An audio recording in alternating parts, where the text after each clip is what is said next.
Good afternoon. I'm meteorologist Mike Seidel, Wilmington, North Carolina, and it just won't stop. Another heavy rain band from Florence, now a weaker tropical system.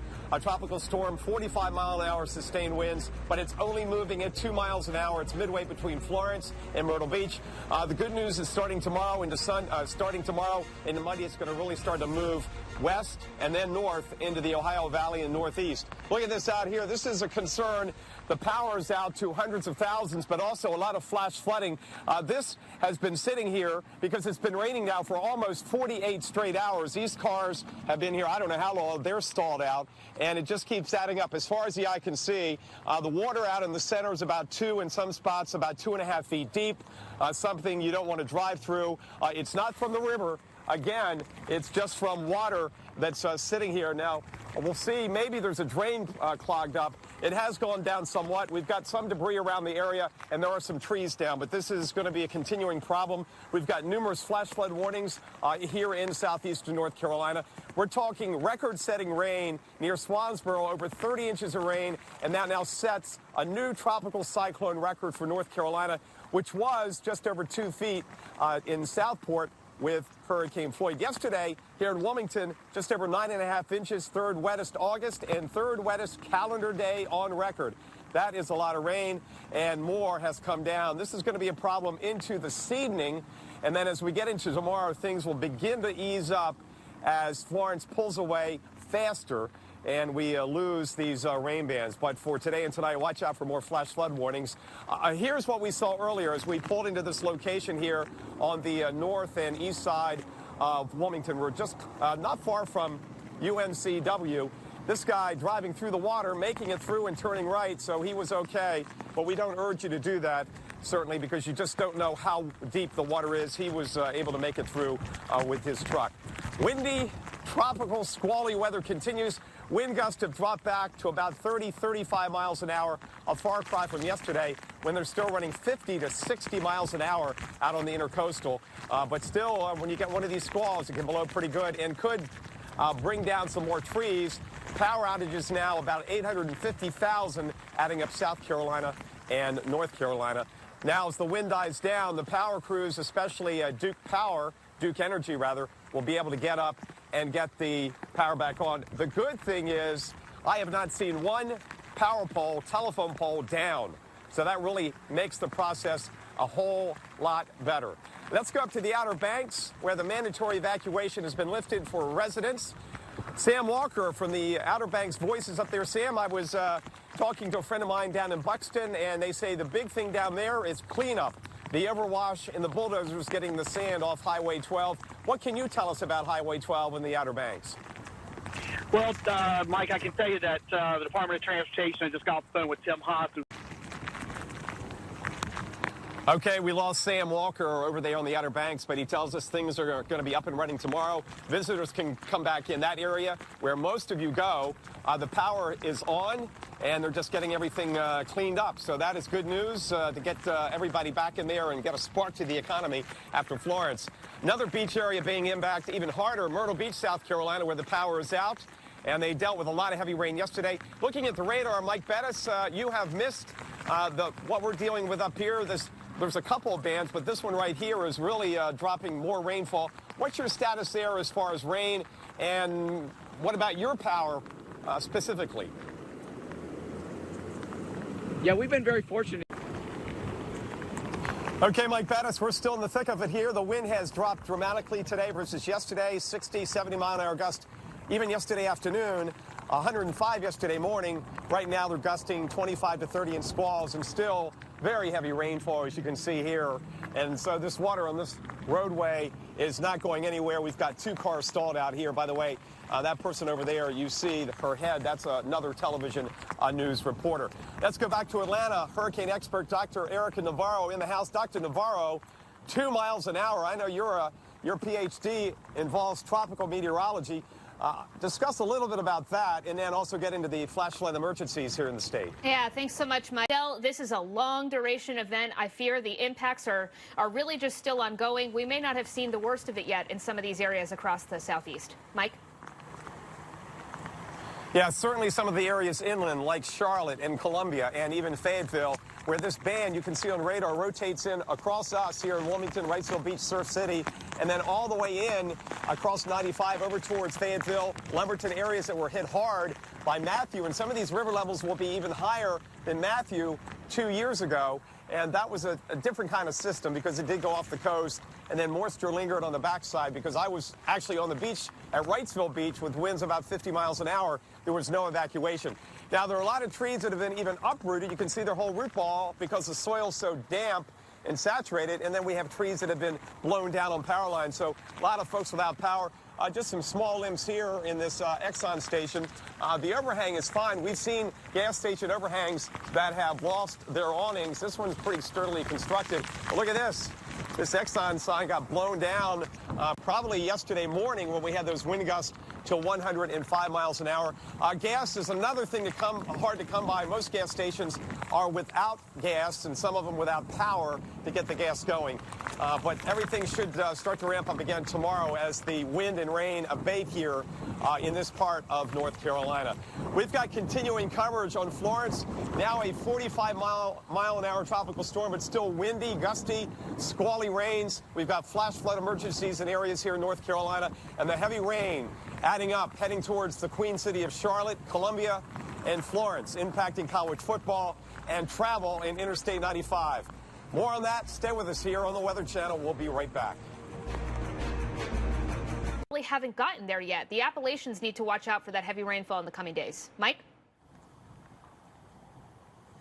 Yeah, in those areas you have to deal with elevation, so you have gravity and water coming down hillsides. The totals, though, will be less. Thank goodness. That would be a real disaster. Not that this isn't a real disaster, certainly, but when you throw 20, 30 inches on a mountainside. Back here in Wilmington near UNCW, right off College Road, you can see the highway. This roadway is completely underwater. Let's go out to Storm Tracker in Clinton, North Carolina. Aaron Jajak, and he's in the heavy rain. Aaron, have you seen any flooding where you are? Hey, yeah, so I've been just east of the Fayetteville area all day, and every little stream that I've been coming across is completely over their banks. I was in around the Spivey's Corner area, and the 701, that highway, that was completely flooded over with cars washed off the road, actually. And what about getting around and as far as trees go? I know you're farther inland. You didn't have the wind that we had here on the coast, certainly, but have you seen a lot of trees down? Because we know a lot of power is out even that far west over towards I-95.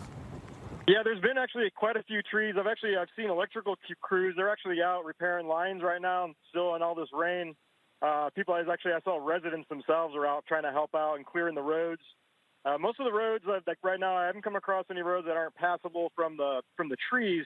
It's mostly just been flooding. I've had to turn around a couple of times and take some weird routes to get around the flooding right now. And I'm trying to track down. It's kind of hard I'm trying to stay in these feeder bands right now. There's also a tornado threat around this area, and they're kind of the feeder bands they're kind of pulsing from the north to the south. And so trying to stay into those things has been a little bit difficult. They're moving 50, 60 miles per hour. And so that's my current plan right now, what I'm doing. Okay, thanks, Aaron Jajak. Clinton, North Carolina. He mentioned a tornado watch here until at least 5 this afternoon. More coverage on Florence, more expert analysis coming up next. That's seen it worse than North Carolina, and potentially ongoing impacts that can last through next week as rivers rise with all the heavy rain that we're getting. Indeed, and we've got one gentleman here from Wilmington, a local resident for 58 years who's been through it. In fact, this is the first time he's been out of his house. Welcome to the Weather Channel, Charles Biggs. And tell us a little bit about why you were stuck and how you managed to get out this morning. I spent all morning cutting trees out so I can get out my road. This has been pretty bad. Third one's been pretty bad, but we've got a lot of rain, a lot more than I expected out of this one. It's stuck around a lot longer. Let's put this in perspective because you went through Fran, Floyd, and Matthew, 96, 99, and 2016. Kind of rank them or give us an analysis on the amount of tree damage first. Well, I've got 13 acres, and every time we have a storm like this, by the time I get finished, I'm going to have a field time I get finished. I've got a lot of damage. but nothing, just my shingles blew off my garage. No big deal. It's leaking pretty bad in there, but I'm lucky. I'm alive. My kids are alive. Everybody's safe, grandkids, so I'm blessed on that part of it. That's for sure. So, looking back, is the damage worse than with the other 3 hurricanes I mentioned, or in the same ballpark? I think we're a little worse this year. It rained about 20 days straight in July. We had like 60 inches of rain total by July, and this on top of it has not helped out at all. And what's your plan now as far as, what about the power? What do you think about the power in relation to past storms? How long were you out, say, during Floyd? Is it days or weeks? Florida was out, longest I've ever been out was 11 days. This one here looks pretty bad. I don't expect to get power at least for at least 2 weeks. But I got a generator at the house. I'll fire it up, sleep in, keep the stuff cool. No big deal. There you go. Hey, we got to go. Thanks for joining us, Charles. Biggs from Wilmington, North Carolina. He's out and seeing how the rest of the world is making out here with Florence.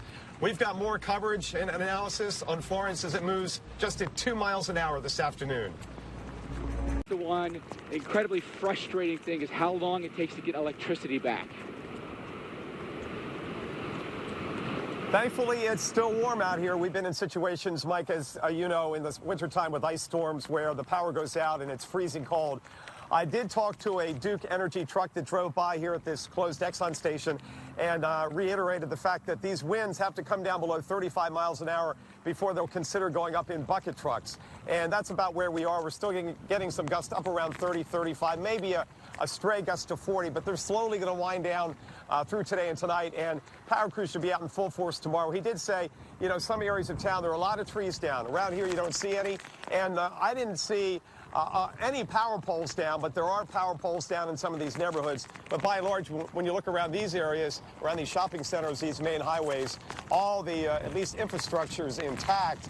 And honestly, all the driving we've seen in non-neighborhood areas, main roads, I have not seen any trees on power lines or any power lines down. Bottom line is, hopefully they can get this process completed faster, as fast as possible, because they don't have a destruction of the grid like we've seen before. Like last year with Irma in Miami, when so many trees came down and several million customers without power, some for at least 3 weeks. Our continuing coverage here on the Weather Channel, Dr. Erica Navarro back in the Weather Channel. Dr. Navarro, new advisory coming up here at 2. I don't expect the motion will change from 2 miles an hour, at least not very much. No, Mike, we're still seeing here. Good afternoon. Welcome back to Around the Clock coverage here on Florence. Now a weak tropical storm, but it doesn't matter, except for the winds have diminished quite a bit. They're gusting now at times 35 to 40. And we're still getting a tremendous amount of rain. That's going to be the story from here on out. It's all about the rainfall and flooding and getting the power back on to hundreds of thousands of customers. And the flooding is going to close major highways. I think back to 2016 and Matthew and the aftermath and the flooding covering Interstate 95 and the detour around Lumberton. And we bring in Emily Jones, the public information officer over in Lumberton and Robeson County.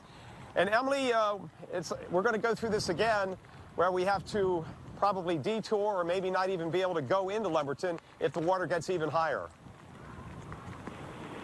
Hello. Yes, sir. This is Emily Jones. Yes, sir, that is correct. We are hearing those numbers could get to that point, but that is just something that the numbers is what we're getting from the National Association, NOAA. The river could get up.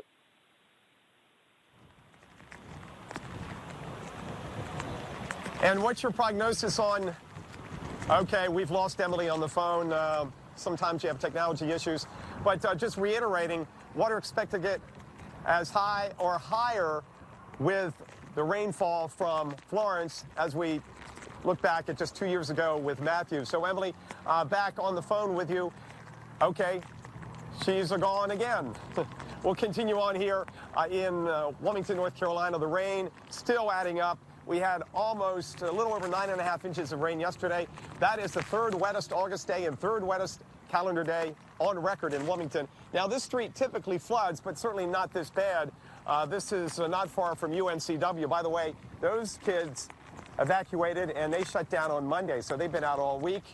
see if they can get back this coming Monday. It's all really about the power now for a lot of folks here and getting the trees cleaned up, especially in those older downtown neighborhoods, those oak trees, live oak trees. A couple of cars out here have been sitting out here stuck in the water. The water has gone down some since its peak, but we keep getting just unrelenting, annoying rain, these tropical bands. It's been raining, as far as I know, nonstop for about 48 hours. And it's added up to over 30 inches in Swansboro, North Carolina, and that is a new state tropical cyclone record, breaking the 24-inch and change number south of here in Southport. That was set during Hurricane Floyd 19 years ago. So a lot of rainfall, a lot of power out. But the good thing is the wind is backed off, and that's going to take the edge off the situation at the beaches. The mayor and public works folks are going to go over there and assess that, and we'll see how soon it is before visitors and residents can get back across the bridge. And one thing we do know, we did hear this morning that the public works director went over there and did not see any power poles down. So that's the thing. And there's not a lot of trees over on Wrightsville Beach. Let's go down to Myrtle Beach, where there are plenty of trees, especially inland, and power's out there too. Let's check in with Mike Bettis. Mike, better day today for you than yesterday, but still a lot of rain in the forecast, especially inland from the coast there. Versus Mike Seidel's shot right next to each other, you can see how this storm is just kind of sitting in one spot and moving over Mike. Yes, this band coming right in at us and then wrapping all the way around and then all the way back towards where you are, Dave Malkoff there. Inland areas still to get a lot more rain. We're going to get a lot more here, but the totals inland won't be as high because it's just really kicking in places like Columbia and Charlotte, far areas west and north of the storm right now. It's between Florence and Myrtle Beach. It's already killed 5, and we've got some breaking news now from Jackie Jarris back in Atlanta. All right, Mike Seidel. And Mike, I know it's been raining pretty hard, but for where you were and where you are, what's it like now? It continues to come down. Now, some of the bands are heavier than others, and some of the heavier feeder bands will produce wind gusts still over 35 miles an hour. Mentioned earlier, that is the cutoff for Duke Energy and the power crews from other states that have come in to help Duke Energy to get back up on those bucket trucks. I can tell you, driving around the main highways, we don't see any poles down. All the trees are down in the neighborhoods, especially as you head into downtown Wilmington, where the older neighborhoods are, those oak trees. Remember, we had wind gusts yesterday morning at 105 miles an hour. That's the strongest gust on record, or second strongest gust on record. And the rain adds up, 9.58 inches yesterday, third wettest day on record here in Wilmington. And as you can see out here on River Street, it's underwater. This typically floods. Obviously, this is more severe than typical. We've got a couple vehicles sitting over here. It looks like a Lexus and a Mercedes that got stalled out. Perfect example. Turn around and don't drown. As far as getting back over to Wrightsville Beach, we're hearing it's probably going to be at least Monday or Tuesday. They've got to get over there and assess what's going on. We did get an early assessment from one of the city officials saying that he didn't see any power poles down. So that's the good thing. And there are not a lot of trees over on Wrightsville Beach.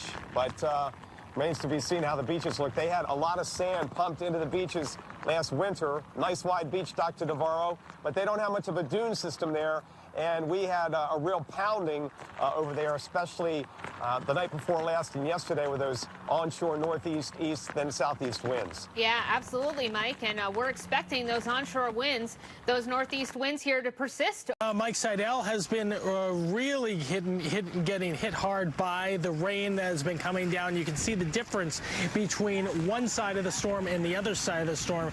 If you just look at the difference between our two live shots right next to each other, it's very juxtaposed when you looked at those two live shots next to each other. And you can see how one side of the storm is getting a lot of rain and the other side of the storm just a little moderate downpour. Yeah, Dave, and the difference here is we're in another rain band, and you see vehicles going by me. We're at an Exxon station that is shut down, and they're coming in here because they think they can get gas. It's very tough to find gas today. Pumps are either out of gas. Most stations, basically everything is closed because there's no electricity. So right away, you've got to find a station that has gas. because a lot of times the pumps will work even though the station is closed, but that's almost impossible. So there are a lot of folks getting out today. There's a lot more traffic on the roadway today by far than yesterday and the day before. Yesterday, it was just almost a ghost town as we were in the throes of those hurricane-force wind gusts, especially the first part of yesterday. Last night, too, a ghost town. We had a curfew from 10 p.m. To 6 a.m. this morning. But you can see behind me this road, which typically floods, but not this severe. Water's not going to go down when it's raining this hard. Again, another very heavy rain squall. The big difference today, the wind gust about 25 or 30 miles an hour, maybe a 35-mile-an-hour gust, not pushing 50 or 60 miles an hour like yesterday. Traffic just coming around the Exxon station looking for gas, and we continuously tell these fine folks that these pumps are off and there is no gas. So that's going to be something they're going to have to work on in the next couple of days, getting the tankers back in here. The big thing they have to work on is getting the power back on. I have seen some decrease in the numbers statewide. Last night, I believe it was about 185,000 customers in North Carolina. Last check, it was 170,000 customers, so they're making small inroads. The biggest issue now in many areas is the wind. They can't get those bucket trucks up if the winds are over 35 miles an hour, and we still have some of those gusts.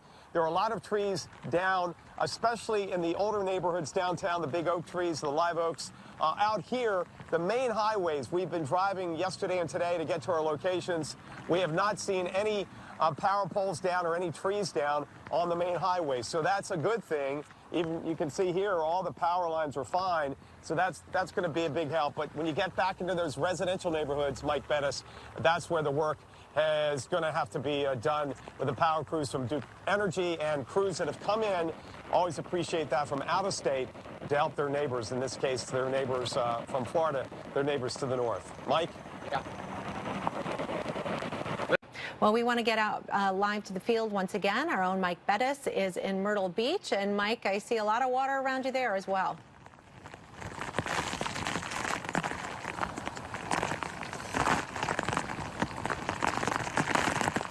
This is Mike Seidel, Jackie, in Wilmington. We'll check back in with Mike Bettis in Myrtle Beach coming up.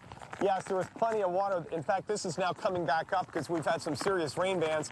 Look on the radar, though. The heaviest of rain is rotating in off the Atlantic, right back up towards Fayetteville, right through interior parts of North Carolina. What you may have just heard is a vehicle just ran over the Exxon sign that blew down during the hurricane. The vehicle's now back out of the way, but people are just not paying attention to where they're driving. I just talked to a nice group of a family. They've been driving around since 10 a.m., 5 hours looking for gas. They said they had to get to the grocery store. I don't know if any of the grocery stores are open, but they are down almost to E on their gas tank. 5 hours looking for gas. So that's certainly going to be a problem here until they can get the tankers back in and get the power back on to a lot of these pumps, like here at this Exxon station. But look at all the water out here. Now, remember, this road floods pretty easily, but the fact that the water is this deep, the locals are telling me, is unusual. There goes the Exxon sign flying by with this gust here, which is probably pushing about 35 miles an hour. So we're still getting some gusts with these squalls. This will begin to wind down tonight and certainly into Sunday in southeast North Carolina, including Carolina Beach, where there are a lot of there's a lot of tree damage down there and power's out there. Of course, power's out just about everywhere in this part of the state, near the coast and going inland, because this is where we had those strongest winds late on Thursday night and early yesterday morning. Many gusts 85 to 90 miles an hour, and the 105-mile-an-hour gust right here. The top gust that I saw was at Cape Lookout. That's up the coast by about 100 miles or so at 106 miles an hour. So the power's out. The rainfall continues unrelenting now. We're going into 2 days straight. I don't think it has stopped raining for at least 48 hours, Chris Warren, where I'm standing in this part of the area. Now, it does back off at times, but some of these rain bands are dumping rain at the rainfall rates of even 2, even 3 inches an hour. Then they move on, and that's why we've had these 20 to 30-inch rainfall totals in parts of North Carolina. In the meantime, as we look into early next week, we're going to have much better weather. We're going to return to more typical September weather. The sun's going to come out. The temperatures are going to be back in the mid to the upper 80s. As far as getting on Wrightsville Beach, we're hearing it may not be until Monday or Tuesday. They have to do a full assessment. It's already Saturday afternoon, so that doesn't surprise me. And obviously, power could be out for some for at least a week, if not longer. Let's go to Chris Warren, has moved inland to, I believe, New Bern. Is that right, Chris? New Bern, North Carolina, where the flooding has been excessive. The water has been blown up the Pamlico, from the Pamlico Sound, the sounds right up the Neuse River. What's the status there now? Are we talking switch from more surge flooding, obviously, whether it change in the direction to more river flooding and freshwater flooding? To meteorologist Mike Seidel, Wilmington, North Carolina. Mike, we're getting a little bit of rain here, and it looks like we're going to be in it for quite a while. How are things for you? Things have backed off here on the northeast side of Wilmington. Today, there's a lot more traffic by far, because we've gotten out of the worst of the storm. We're still getting a lot of heavy rain bands. What a lot of people are doing today, driving around trying to find gas. And we talked to a family earlier. They've been driving around for 5 hours. And right now we've got Greg and Ashley Horn. They've been nice enough to stop here at the Exxon. Unfortunately, I have to tell you, the Exxon does not have gas. Okay, that's unfortunate. You've got a full tank, but you're trying to fill up your generators. Yep. And how long have you been driving around? A little over an hour and a half at this point. How long will you drive around? How desperate are you? I got another hour in me at tops. What about you, Ashley? I'll hang out as long as he wants to hang out. Well, there you go. There's the spouse in you. Yeah. What about your neighborhood? How's that look when you headed outside today? I know trees are an issue around town. Yeah, trees are an issue, but mostly in our area is flooding. So navigating throughout the streets is a little challenging, but yeah. It's mostly flash flooding, though. It's not a river, right? Correct. It comes and goes. Correct. And you went through Matthew 2 years ago. Power went out. How long? Couple hours tops. What do you think about this? We're hearing maybe a week in some spots. We were notified to prepare for 10 days. Excuse me. So we're mentally prepared for that long. Is that Duke Energy? Yes. Okay, so up to 10 days. With the trees down, are they over lines or poles? Okay, it's down over lines. There's a couple over lines that are noticeable that are laying low, but nowhere that I've seen that's a full break. And looking back, as we approached the storm, it was a Cat 4, ended up coming in as a 1, but the impacts have been pretty significant. What are your friends and neighbors? How are they feeling? Some of them may be riding out their first hurricane. Mm-hmm. I think everyone feels very fortunate that it wasn't the 4 that they were predicting. It has hit us a little harder than we were anticipating, with it being a 1 and a 2. But I think all in all, everyone feels very fortunate. How are you feeling today? I was a little nervous at first, I'm not going to lie, but I think that the flooding has been an issue, but it seems to be not as bad as we had anticipated. Okay, Ashley and Greg Horn, thanks for stopping. Thank you. And good luck on getting gas for your generator. Thank you. Okay. Okay, nice couple there telling us that they've got a full tank. The power in Matthew was out a couple hours, and Duke Energy telling them to expect power out as much as 10 days. Mike Bettis, as I mentioned earlier, thank goodness it's not an ice storm where you're trying to stay warm. But in this situation, you're trying to stay dry and try to avoid mold and mildew around your house, and trying to keep trying to keep your clothes dry. Yeah, and the reality of it is, once Florence goes away, the temperatures are going to warm again. Right now, North Carolina, with meteorologist Mike Seidel. Mike? Hi, Chris. Back here in Wilmington, where the rain continues light for a change, and the street that's underwater. Now, this is subject to flooding, but the locals tell us not like this. And it's just not going down because we keep getting these rain bands coming in. Occasionally, we'll get a gust over 30 miles an hour. That is keeping the power crews from getting their bucket trucks up. Their cutoff typically is 35 miles an hour. But we do have some good news power-wise in North Carolina. Last check, there were 688,000 customers without power. But that number's down over 100,000 customers since last night and early this morning. So they are making progress, certainly in areas where the wind is backed off and where it's just a matter of it's certainly not a matter of getting trees off power lines. Some of the folks have told us they've been told by Duke Energy to expect power out for as much as 10 days back in the neighborhoods where they have trees down on power lines and some poles have to be replaced. But down in South Carolina, just south of here, the power outage numbers have jumped up today from about 80,000 to 96,000 customers. That's because the core has moved over there. The rain has picked up, and they're getting some gusty winds, just enough to knock down some limbs and some trees. Rainfall now picking up once again, and it's all this rain that's going to fall in the inland areas into the major rivers and those stems that lead out into the Atlantic. Let's go inland to Santee, South Carolina, along Interstate 95. And check in with Dave Malkoff. Dave, you're now covering the flooding angle after flying with the hurricane hunters. What can you tell us about the water there and the rise in the expectations in the next several days? Well, people here. Right now, we're not in it right here, but we're watching that, and it is a significant band. And as you noticed, and we've seen, and we've measured these rainfall rates in some of these bands over 2 inches an hour. Now, it doesn't rain for more than maybe an hour, but it just continues to add up. Already here we've had over a foot of rain. We've got cars coming around here at the Exxon station because there's a real crunch today trying to find gasoline. A lot of folks are getting out of their neighborhoods after using chainsaws. And the reason you can't get gas here is simply because the power is out.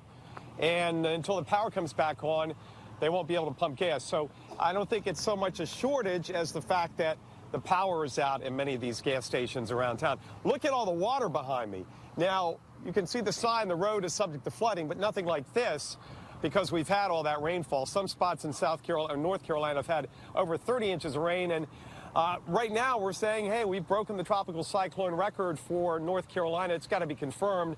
Swansboro's had over 30 inches, but other towns are in that ballpark from Florence. So lots of water out here. A couple of cars have stalled out. These have been here. Oh, wait a minute. The Lexus is gone. I just noticed. Did they tow it out? Oh, they pushed it out. Okay. I was in looking at radar and the weather maps and the forecast maps, and I noticed the Lexus is gone. They pushed it out. Obviously, it was not driven out because the water was up over its hood. Now we still have the Mercedes sitting here, and I'm sure the owners will show up here eventually. As far as the forecast goes, still the inland flood threat continues. We've got many counties under flash flood warnings, and then all that water goes into the rivers. We're going to be watching areas around Lumberton, same spot that we were at 2 years ago from Matthew.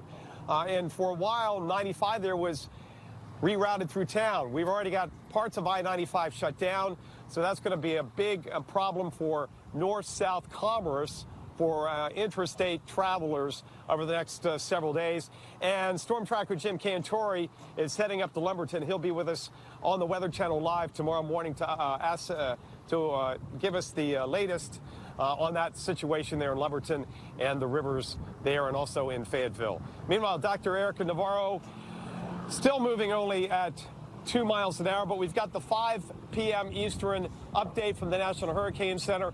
I guess the news there won't change much, but we'll also get a new forecast track. Yeah, that's right, Mike. We're not anticipating that change here for the... He's not too far from us, and he's seen a different kind of weather than we're seeing here in Santee. Yeah, we got some emergency vehicles going by right now. They're carrying, looks like 2 generators and some front-end loaders and also an ice machine. So we've got services coming in. Right here, we don't have power. I just noticed, though, the Golden Corral sign across the street is lit up. So at least that side and that part, at least part of that shopping center does have power, and power is slowly coming back on across the state. About 100,000 customers have power now that didn't this time yesterday. The water is still up here, but they've got this pumping station over here, and they brought in this generator. Looks like they're going to try to pump this water out or try to get some of this water out in the short term. We've seen some gentlemen over there working on that. Cars backing up, trying to get in here, trying to get gas. Main issue, I think, around town on the gas is not that there isn't any gas. It's the fact that these pumps need electricity. Light rain right now continuing. We're still going to be seeing some very heavy rainfalls in the area. We still have that one band. You can see that on the radar rotating around. This is the last outer band. But with the storm only moving at several miles an hour, it just isn't moving out of the way. And that's why we've had over 30-inch totals across parts of North Carolina, and why we're really concerned about river flooding inland, totals that will top Matthew's totals. We're talking all-time records as we get into Monday and Tuesday. Also, this is shutting down parts of I-95 around Fayetteville. So if you're, say, a long-haul trucker, you're coming north-south on 95, check and make sure you have your route set, because there are detours, and I can tell you it's going to be slow going. If it's anything like Matthew last year on that Sunday after everybody was trying to get back home over the next several days. Let's go back to the Weather Channel studios. Dr. Erica Navarro, as we approach 5 o'clock, we anxiously await the new advisory from the National Hurricane Center. Yeah, and Mike, we've got it. We've got the 5 o'clock advisory showing not a whole lot of change.